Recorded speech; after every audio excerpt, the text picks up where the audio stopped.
Should the Ravens make a move for Deebo Samuel? We talk about that and more with a very special guest next here on Locked On Ravens.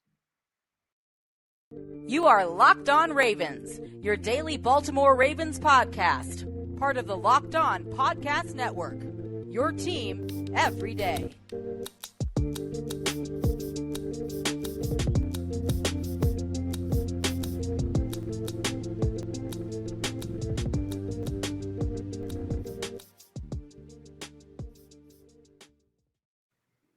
And we return here with another episode of Locked On Ravens, your daily Baltimore Ravens podcast. I'm your host, Kevin Oestreicher of Ravens Wire. Of course, we're here on the Locked On Podcast Network, your team every day. Thank you for making Locked On Ravens your first listen of the day. We're free and available on all platforms, including on YouTube. Back here with a Thursday episode, and there's a lot to talk about here on this Thursday. We're going to do it with a very special guest, Bobby Trosset, making his return to Locked On Ravens here today. Bobby, it's been a while, but I'm glad you're back. How you doing?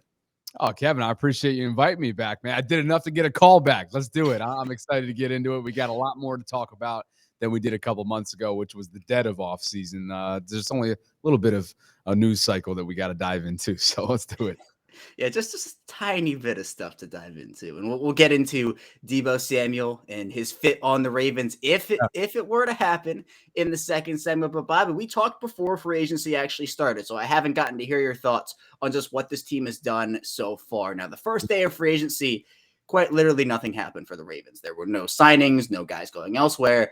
The second day was a whirlwind, though. Marcus Williams coming in, the safety, 5 years, $70 million. You got Morgan Moses, offensive tackle, 3 for $15. Then the next day, you got Zadarius Smith and that whole fiasco, which turned into a deal being agreed to, then another deal being agreed to, and then both sides just ending up parting ways. Michael Pierce comes in. The Ravens losing some solid depth. Also, Anthony Averett, Tavon Young, Chris Westry at the cornerback position, Deshaun Elliott, etc. Bringing back Calais Campbell and Josh Bynes. There was Bobby Wagner. It's been a lot, Bobby, I'll tell you.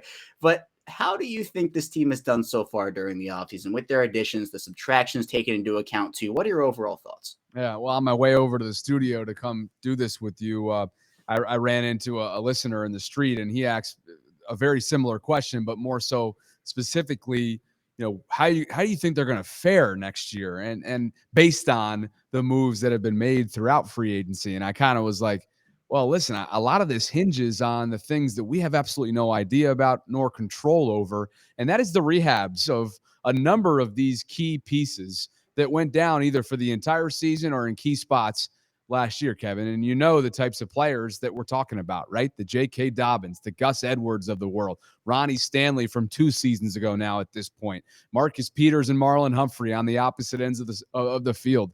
I mean, on and on and on.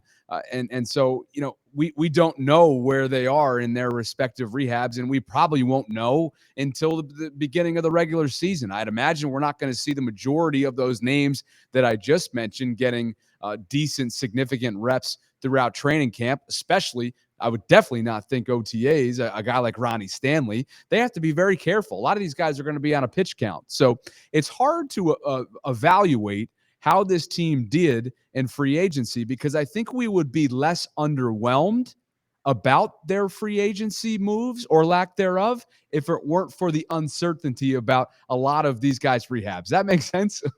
No, it does. And I feel like with these guys coming back, and obviously whether that is full strength or not, we don't know at this point. You're right, but those are free agent additions in themselves. They're not technically guys who were signed this offseason, but you're bringing them all back into the fold with Dobbins and Edwards and Peters, the guys who missed the entire year. You didn't have that last season, so they are additions, in my opinion. I think that's a great place to dive into next, Bobby, because you have all these players coming back. You're reworking them in to the offense, to the defense. But one player who, if you did see the Ravens' grand entrances to the voluntary workouts, was Tyus Bowser walking around, and it seemed like a lot of people were very excited. Now, Bowser obviously suffered that torn Achilles in week 18, just a brutal end to a brutal season injury-wise for the Ravens. But how important was that video to kind of spark some life into the Ravens fan base with him? Because his recovery right now has been kind of uncertain with just when the injury happened. How was seeing that for you? Oh yeah, I knew I was forgetting somebody, and he's obviously notable because that Achilles was towards the later half of the season. So you kind of, along with Marlon's torn pectoral muscle, you got to kind of, that has to be on the top of your mind, because a guy like Marcus Peters, which happened in training camp, or at least right between the end of training camp and the start of the season, kind of like Dobbins and Edwards can be grouped in that as well, even though Dobbins was during a preseason game, and then Edwards was right between the camp and the start of the season. Anyway, it's all the same. It'll be a year almost by the time the season comes around. So you'd like to think these guys have the fast track for their rehabs and for their recovery timetables. But hey, that was very no limp, as a lot of folks tweeted out and observed themselves when the Ravens productions team put that out. I think that's great. He's obviously a very important piece to their defense as an outside linebacker, and I think he's shown really over the last 2 seasons that he was worth the money that he ultimately received. And so, while again he remains a big question mark, like a number of those guys up and down that defensive line, which is why I think you'll see the Ravens be very, very active, not only in the middle rounds where they have a plethora of picks, specifically in the 4th round, but maybe even early on too, going after some guys that'll rejuvenate and really kind of liven up from an age standpoint and overall physique and durability, that defensive line, because we know it needs a makeover. Even though there have been some obviously notable re-signings, and I think at the top of that list is the future Hall of Famer Calais Campbell, who was signing that 2-year deal, even though it may end up being 1 if he ends up hanging it up, or if the Ravens go on a Super Bowl title run this upcoming season. You'd have to think he's going to finish his Hall of Fame career in Baltimore. Yeah, it really does seem that way. And Bobby, the Ravens, they had some press conferences yesterday. Steve Saunders talking. You had Patrick Queen, Justin Madubuike, Rashad Bateman. A lot of guys talking to the media. Patrick Ricard as well. Can't forget him. Did you take away anything from anybody who spoke at that press conference? I mean, Steve Saunders was one to keep an eye on because he was asked a lot about the offseason training program, as a lot of these players were. Rashad Bateman got into why he changed his number, working out with Lamar Jackson. Patrick Queen put a little Derek Stingley Jr. campaign out there for the Ravens. So what did you take away from those press conferences, if anything? Well, first of all, is there a more dissected person within this, aside from the head coaches and Lamar? Is there a more dissected member of the coaching staff than Steve Saunders or Greg Roman? I'll wait, because I don't think there is. Those 2 guys have the fan base, and some of it, don't get me wrong, some of it is warranted. I would have to think the overwhelming majority of it is just out of this world, is ludicrous. But that's a conversation for another time, Kevin. We won't go down into those weeds. My biggest takeaway was that there wasn't a ton to sink your teeth into, because a lot of players, let's face it, when they were asked about what specifically changed, because remember, John Harbaugh at the end of season press conference made it abundantly clear last winter that they were going to make significant changes to the strength and conditioning staff, and really top down within the organization. They are going to go 1,000 feet up and look and see how they can fix why things, some of it was out of their control, obviously, but they needed to do a self-evaluation. And so they clearly did. But a number of the players got up there, Kevin, as you heard yesterday, and they basically weren't able to quite spell out what those changes were from a physicality standpoint, from a strength and conditioning standpoint. The only player who did was Pat Ricard, who talked a lot about the reps from a warm-up standpoint, and they're kind of, it's down a tick. That was the takeaway that I left from. So again, time will tell if those changes dictate anything whatsoever in terms of player durability, health, stability, you name it. But at least they think internally, they don't have to tell us, but they think, and they're adamant about this, that they've made the necessary changes. We'll see. Yeah, we certainly will. And I think it's a good thing that the Ravens have really sunk their teeth into it as much as they have in terms of just making changes, because obviously it goes far back beyond 2021 where injuries have been a concern for this team. Now, look, 2021 was like one of the worst injury seasons in NFL history. I mean, there are stats to back that up. But you look at a team like the 2015 team, you had the Ravens signing cornerbacks off the street in the playoffs during 2014. 2020, they had some key guys. 2019 was pretty healthy, and every team goes through injuries, but it feels like the Ravens are really committed to making the changes necessary to make sure that they don't go through that. And football, it's football. Injuries happen in football. The Ravens will have injuries again in 2022, just hopefully not nearly as many as they did in 2021. But Bobby, this offseason, what's next for you for this Ravens team? What would you like to see them do? Maybe a signing before the draft? Do you wait if you're the Ravens and maybe just wait for the market to develop a little bit and then they can address their needs with the picks, figure out where they need to address other areas of the team, and then go and sign some guys? Where would you see this team going? And what would you like to see them do next? Oh boy. Well, first of all, since we're about a week out from the draft, I'd have to think they're going to stay relatively chill between now and then see how things fare with those 10 picks. Perhaps they'll end up getting 11. Who knows? I could see a scenario where they could end up trading back, depending on how the first few picks shake out, first 10 picks or so, and then maybe they'll make a decision based on that. We know they've been known to do that. They love a chance to add picks to their arsenal. We know that the scouting department and Eric DeCosta have chosen to be a little bit more aggressive after the Ozzie era, even though he's still around and a very vital part of the organization. So to me, let's see how the draft shakes out. But the obvious needs right now are insurance related, right? And I think right off the top of my head, let's put the defensive line aside because I feel pretty confident that they're going to address that and it's going to come early and it's going to come often throughout the draft. I would have to think I don't think that's anything, groundbreaking that I'm saying, but that does, I think that goes without saying. So let's say that. I think from an insurance standpoint, they need a running back and they need tackle depth. If those two things can get solidified and they go into the draft, Kevin, with the opportunity to add a true X wide receiver who's going to win you 50-50 balls, who's going to be that Anquan Bolden type, not his skill level per se right out of the gate, but his physique, his size, his ability, his toughness, his strength, that type of guy. You go in and get some tackle depth. You get a mid to late round running back who at least can give you some stability should Dobbins and Edwards not be ready right out of the gate. Again, you would expect them to be, but from an insurance standpoint, that's kind of what's on my mind. Yeah, and it's all about even overcompensating for some of these injuries because you just don't want to run into the situation this team ran into last year, which was guys kept getting hurt. And then it was, all right, which guy from the practice squad or which 8 guys from the practice squad are coming up this week? Yeah. And then signing guys off the street. I mean, you can never predict every single running back going down in your running back room before the season starts, right?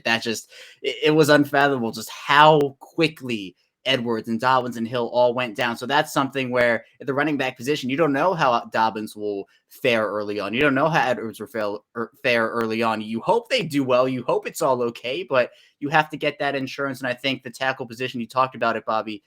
Last season, I was shocked the Ravens did not draft a tackle for insurance for Ronnie Stanley. And they ended up signing Alejandro Villanueva. The plan was to move him over to the right side, and then Stanley ends up playing in the one game, doesn't look like himself, gets shut down, and all of a sudden the Ravens are scrambling to move Villanueva back to the left side, putting Patrick McCary, who, to his credit, played pretty well the entire season. Yeah. But it's a matter of having the necessary depth so you don't have to play Tyree Phillips out there for 2 games or 3 games or whatever, because at this point, he's a guard to me. So I'd like to stick him at guard and just keep him there. So, yeah, insurance is big. If you can address some of those needs early on, I think if you can go into the draft with a lot clearer of a mind, as you kind of talked about there. We'll head into our first break here, though. I'm going to get back. We'll be talking about the man of the week, it seems, in Deebo Samuel, and if he would fit on the Ravens in the event he would be traded. So be sure to stay tuned for that. Still a ton to talk about on Locked On Ravens. But first, let me tell you a bit about Blue Nile. And at BlueNile.com, you can celebrate all of life's special moments, from creating the custom engagement ring of her dreams to gifting a classic and timeless jewelry piece, all at prices you won't find at a traditional jeweler. So what you have here is, whether she prefers a statement piece or an everyday subtle elegance, BlueNile.com has fine jewelry options for every mom as well. If you're looking for something for Mother's Day, which is coming up, shop high quality classic diamond earrings, elegant tennis bracelets, or gemstone pendant necklaces. So this Mother's Day, give mom something she'll treasure forever with fine jewelry from BlueNile.com. And Locked On Sports listeners get $50 off of $500. This podcast exclusive is only good through Mother's Day. Use code Locked On. That's code Locked On. Plus, every order is insured, ships free, and arrives in discreet packaging that won't give away what's inside. Shop stress free and find your forever piece. Go to BlueNile.com today. We're back here. Our second segment of Locked On Ravens. Kevin Ostreicher, your host, still here with Bobby Trosset. And Bobby, there's been a lot of movement on the wide receiver market this offseason. We've seen big stars be traded, big stars be rumored to be traded. And the latest dropping pin in that is Deebo Samuel, the San Francisco 49ers wide receiver, where it was reported yesterday that he has requested a trade from the San Francisco 49ers. Now, does that mean he is absolutely getting traded? No, it does not mean that, but it does raise the question because as we've seen with guys like DK Metcalf and even Tyreek Hill when he was available for that very brief amount of time, the question for a lot of Ravens fans has been, should the Ravens invest in this true number one receiver, knowing what they already have at the position? Now, Bobby, if we had been talking 2 years ago, 3 years ago, the question would have been, the answer would have been yeah, because they just didn't really have what they have now. But now you have Marquise Brown, Rashad Bateman, all these young guys in the fold. So you have to kind of look at it as, is it worth it for the Ravens to spend that draft capital to acquire a guy, then pay him the money to do that? But before we get into that, Bobby, what would Deebo Samuel do for this offense? I mean, it just feels like to me with Samuel, and assuming they don't trade any of their other guys, you have Marquise Brown, Rashad Bateman, Mark Andrews, Dobbins, Edwards, Lamar Jackson.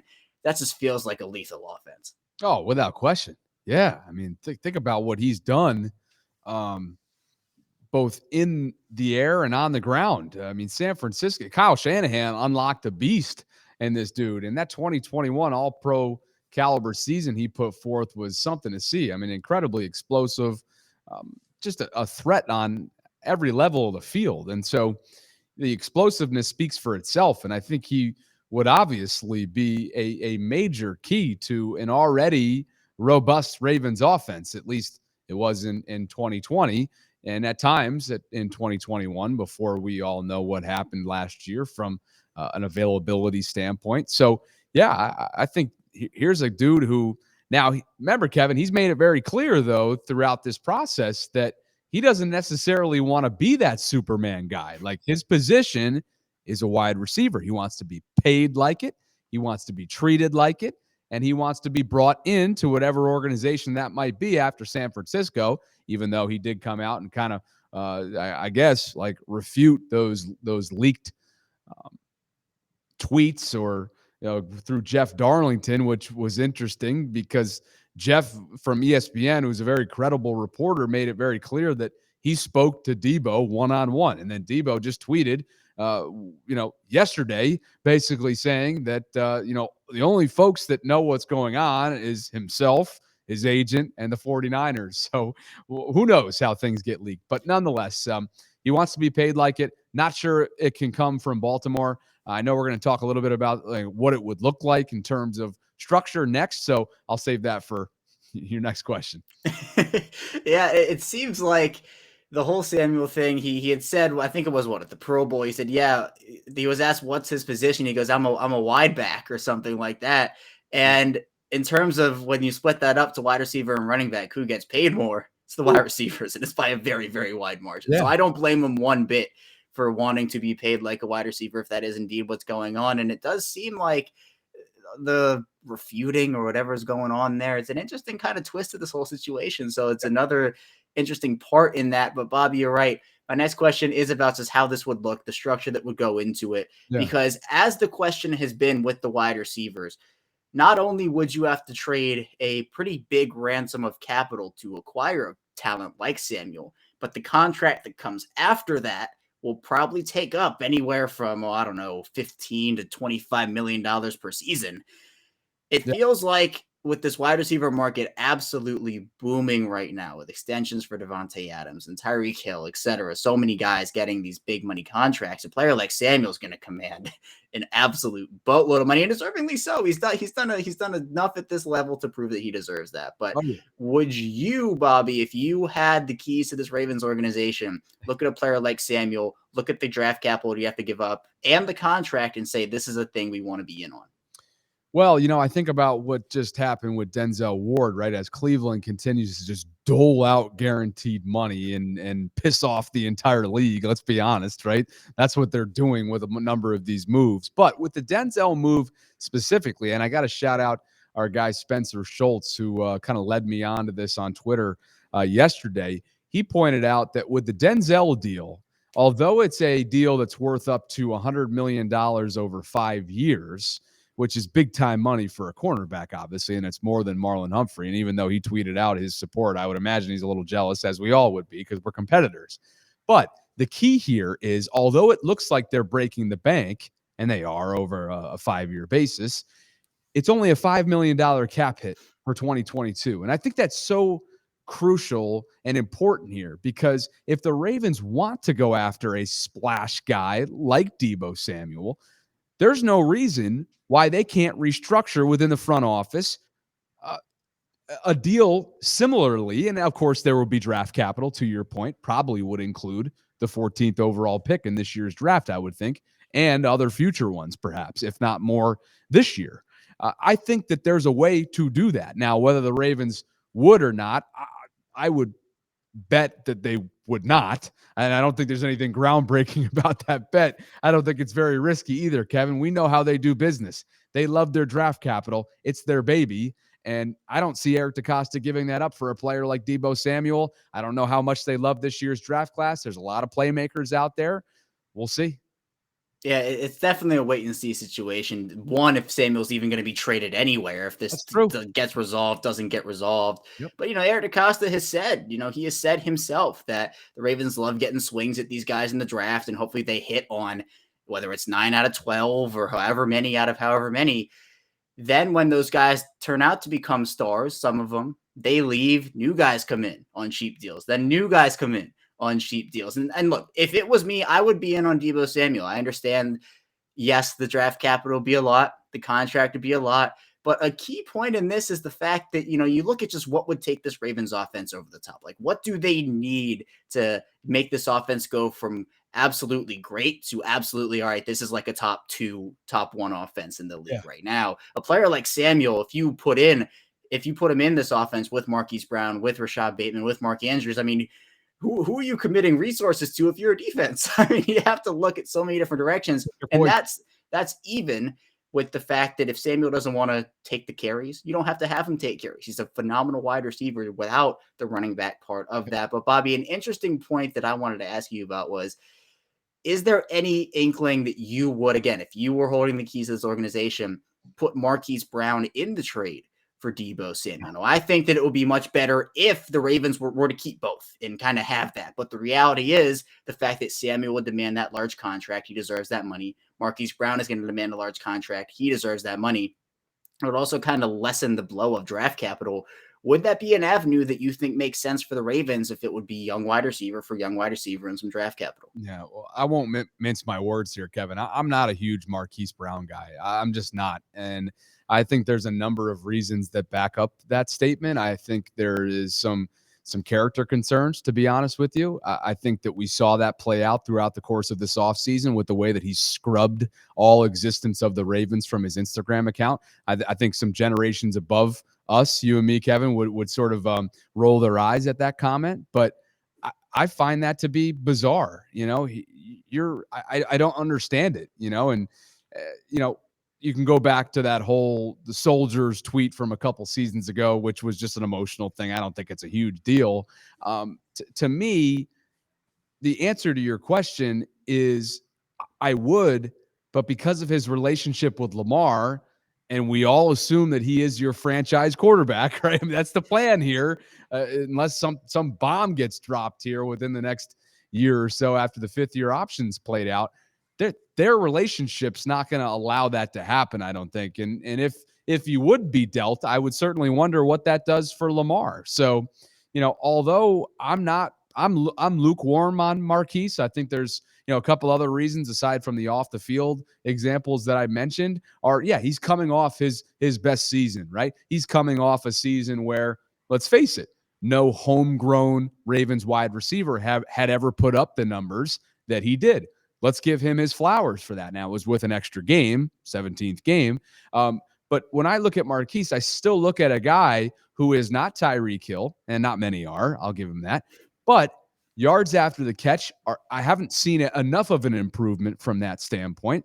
And I don't want to say he's got butterfingers just because of the Detroit game. But to me, he's not a guy who's going to get double teamed. And unfortunately, the Ravens haven't proven that they can beat you over the top with him enough. So while I would be open to it, Kevin, I don't think the Ravens would be. And I think it's specifically because of their franchise quarterback. Yeah, it feels like the Ravens would not make that move. And it does, I think, have to do with the fact that Jackson and Brown are obviously very, very close off the field. But I also feel like when you look at just what this team has and what they're able to do with him, Brown is a deep threat, but he's more than that. He's run routes very well over the course of his career. And I think he's actually added that to his game, just more route running. I think also when you look at Brown, there have been some drop concerns, but he's also had those games where like nothing will drop to the ground. And so it's a learning curve for him. Is he the best wide receiver to come out of his draft class? No, but that's fine. To me, I think that if you were able to add Samuel to a Marquise Brown, that would be a lethal duo plus Bateman. That's the trio. But at the same time, maybe the 49ers want Brown in a return. And that's something you would have to kind of work around. But Bobby, I do want to ask you, what's your trade package? If you had to put together a trade package, would it be 14, 45, a future second? Would you throw Brown in there? If you had to come up with a trade package for Deebo Samuel for the Ravens, what would it be? Boy, that's a good question. Hadn't really thought about it. Obviously, it would have to include a first rounder, so you'd probably want to throw 14 in there. I still think there's a good chance, Kevin, that they trade back. I really do, just based on the way that we know their scouting department and their player development group. They pride themselves. This is their Super Bowl. This is their time of year where they can showcase just how great of a talent evaluator they are in those mid to late rounds. So we'll see how that goes. But you'd have to include the 14 in there. You'd have to include one of the receivers, right? I mean, would they be interested in a guy like Devin Duvernay? I mean, think about how many. The statistic from earlier today or earlier in the week, I should say. Let me see if I can pull it up real quick because it's on the screen game. Aaron Schatz writes, totally random NFL statistic. The average NFL team ran 22 running back screens last season. The Ravens ran 2 all year. And so I think about a guy like, okay, of course, Deebo's going to be the guy to flip that statistic upside down for the Ravens. But what about a guy like Devin Duvernay? I feel like that would be his bread and butter. They haven't shown to be comfortable with that over the course of the last couple seasons under Greg Roman. So maybe a team like San Francisco, maybe that would be something that, they'd be foaming at the mouth about. So maybe you include the 14th overall pick, Duvernay, and a future mid-round pick. Yeah, I'd be on board with that. I'd be on board with that trade. But yeah, I think the other thing with that, with you mentioning Duvernay, is the fact that, yeah, if the Ravens don't get Deebo Samuel, they have Devin Duvernay, who I think obviously is not the same player as Deebo Samuel. Like, is Devin Duvernay as good as Deebo Samuel right now? No. But I still think that is a player that you can do a lot with. The Ravens have shown they like to use him in a lot of different situations. So, look, if they don't get Deebo Samuel, I'm content with Devin Duvernay as that player who is not quite Deebo Samuel, but can do some of the things that Deebo Samuel does do on the field. We'll head into our final break here now, though. I'm going to get back. We'll be diving into the draft a bit, talking about the Ravens' needs coming up. So be sure to stay tuned for that. We'll be right back with still a ton to talk about on Locked On Ravens. But first, let's talk a bit about Bet Online. And BetOnline.net is your number one source for all your sports betting stats and info. And the Denver Nuggets, it's a big game coming up here. They're down 2-0. I'm hoping they can pull out a game, but if you want to bet on that Nuggets Warriors series or any other NBA playoff game, do it with BetOnline. BetOnline is your continued source for all your sports wagering information, from live betting to playoffs, esports, and more. So head to the website today. Use your mobile device to learn more about the trends and action. BetOnline, where the game starts. We're back here. Our final segment of Locked On Ravens. Kevin Ostrager still here with Bobby Trosset. And thank you for making Locked On Ravens your first listen of the day. Make your second listen Locked On NFL Draft with Ryan Tracy and former NFL cornerback Eric Crocker. The draft is coming up rapidly. And Bobby, this draft is coming up. It's coming up rapidly here. We're a week to go until the NFL draft begins. And the Ravens, 10 of those picks, 9 of them in the first 4 rounds. And with the way the offseason has gone for you, Bobby, where do you think the Ravens' biggest needs lie? Well, without question, from an insurance standpoint and the uncertainty of what Ronnie Stanley will be at this point in his career, with all the complications and follow-up procedures that he's had on that ankle, I think you have to address the depth at the tackle position. You just have to. Now, whether or not the whole center, the need for a center conversation should be at the top of the list, I think is up for debate. I'm in the camp that I think their starting center right now is on their 53-man roster, and that's Patrick McCary, who was obviously a more than serviceable fill-in right tackle last year, by the way. I mean, he was a top 10 bona fide right tackle when everything shook out the way it did last season. And I thought he fought through a lot. But to me, why do you pay him all that money? What is it, $6 million a year over the next couple of seasons? Just to be a depth piece, right? I think they're going to give him a chance. I know a good portion of this fan base thinks that they all think about one thing, Kevin. What is it? It's that one snap, the errant snap from the divisional round game in Western New York in the cold, snowy weather back a couple years ago that led to Lamar's concussion. I get it. It's hard to get it off your head, but there's a lot more of Patrick than just that moment. So give him a chance. Now, if Tyler Linderbaum falls, I can't imagine he's falling out of the first round, but perhaps he does. They obviously can't pass up a guy like that. I had a chance to catch up with his coach, the Iowa football coach, Kirk Ferentz, earlier this offseason, and he's calling him a generational type talent, just like everybody else is within the scouting world. So, that's obviously a priority for them if they don't feel that Patrick McCary is their guy, but I think it is. From there, you go towards the other side of the football. Defensive line is obviously something that needs to be rejuvenated. We don't know where Derek Wolfe is right now. Some rumors out there, even though he refuted it hard, that he was considering retirement. Ask Jonas Schaefer about that Twitter exchange from earlier this offseason. That's a conversation for another time. We know Calais Campbell's coming back, but that's just a short-term fix. It's not a long-term fix. He's 35, 2 more years left, maybe even one, and he'll probably, put his Hall of Fame career to bed at some point, you'd think. Justin Madubuike is a great player. They expect him to be great in year 3, but he still hasn't taken that step that they expected him to as a former third-round pick, right? So, I think there's still some questions. We talked about Tyus Bowser earlier on in this show from an outside linebacker standpoint, where he is in his rehab with that torn Achilles that he's trying to come back from. So that's just a couple things here. I think right off the top, you have to address the need at tackle, and you have to go with some defensive line rejuvenation. And we haven't even talked about the need for cornerback, which I think, they could very well go with that best player available philosophy, Kevin, and take a corner at 14. Yeah, well, speaking of 14, Bobby, you mentioned that you think there's an increasing likelihood that the Ravens will trade down. And it feels like if the board, there is like a nightmare scenario for the board. Yeah. And that is there are like no quarterbacks taken. There are no wide receivers taken. And all of a sudden, there are like 5 edge guys that go off the board, 4 corners, 2 defensive linemen, and the Ravens are sitting there like, oh, wow, not to mention 3 offensive linemen just went, what do we do? Yep. In that scenario, I think it will be very wise for the Ravens to trade down, pick up an extra few picks. And then if there's a guy that falls into the early second that's not 45, like 33, 35, they're like, maybe they could trade back up, or in the 3rd round, trade back up. So at 14, Bobby, do you think this team would trade up, would trade down, or just stay put at this point? Definitely down. Definitely. I don't see them going up. Not in this class. I wouldn't think so. I mean, unless somehow Sauce slips, right? Which he might be off the board 2 picks into this draft for all we know. You never know. But, whoever gets Sauce is going to get obviously some swagger and what looks to be a generational type cornerback. But I could certainly see them trading down. But who will be available? Who might slip? Who might fall to them where they want to stay put, right? Will a Kayvon Thibodeau be there? You'd have to think. I would think that Trevor Penning will be there.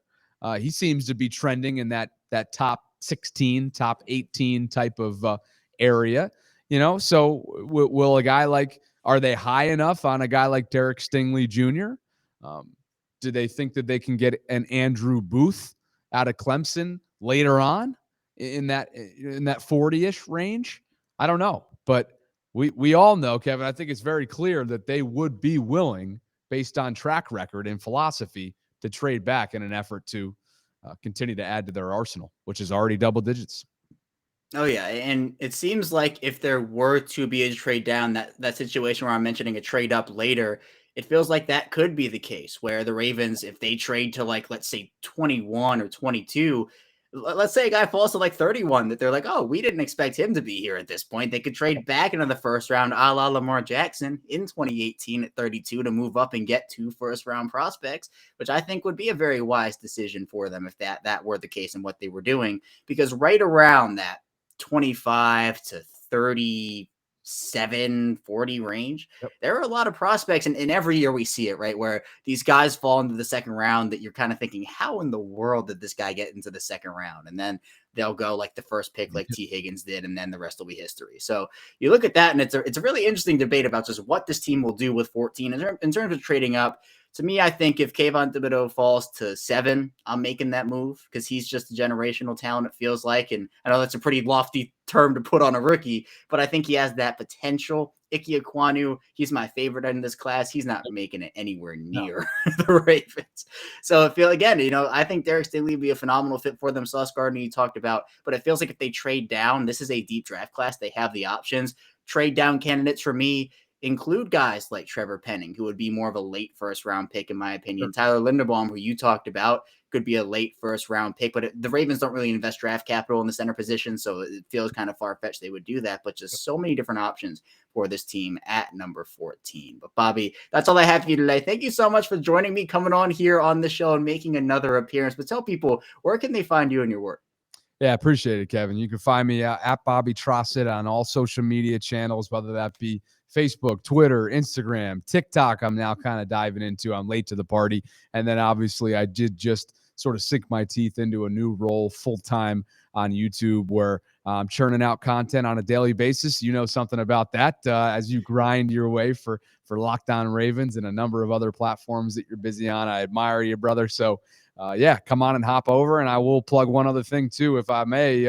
We're 1 week out, obviously, from the draft, and I'm putting together my first annual NFL draft live stream party. Looking forward to that. It's going to take place right here in this beautiful, immaculate studio that I've been lucky enough to tap into a little bit through a buddy of mine in town at 7 p.m. Eastern on Thursday, April 28th. We'll go live, and who knows? Maybe we'll finish up at midnight. I have no idea. We're just going to start it and let it rip. So looking forward to that, man. And thanks again for having me on.